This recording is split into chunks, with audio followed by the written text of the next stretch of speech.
سنیچر اور اتوار کی درمیانی شب مسلح افراد نے بھارتی کشمیر کے دارالحکومت سری نگر سے 22 کلومیٹر جنوب میں واقع لت پورہ علاقے میں ایک پولیس کیمپ میں زبردستی گھس کر 2 پولیس والوں کو ہلاک اور 1 کو زخمی کر دیا۔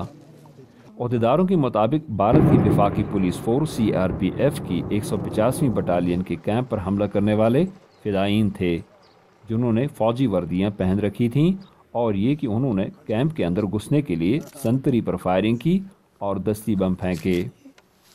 CRPF کے ایک اعلیٰ افسر SN شریواستو نے کہا کہ کیمپ کے اندر موجود پولیس والوں نے حملہ آوروں کا ڈٹ کر مقابلہ کیا اور تینوں کو یکے بعد دیگرے ڈھیر کر دیا۔ آج آپریشن ہوا جس میں 2 فدائی تو مارا گیا اور آپریشن ابھی جاری ہے۔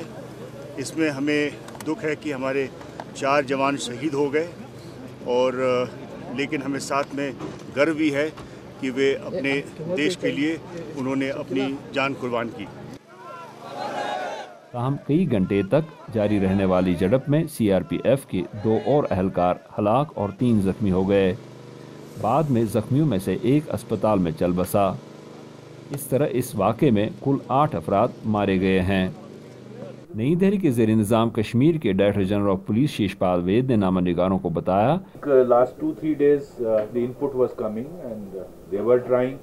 They probably did not get the right place and time earlier. So it is they struck last night. زبیر ڈار کے ساتھ یوسف جمیل، اردو VOA، سری نگر۔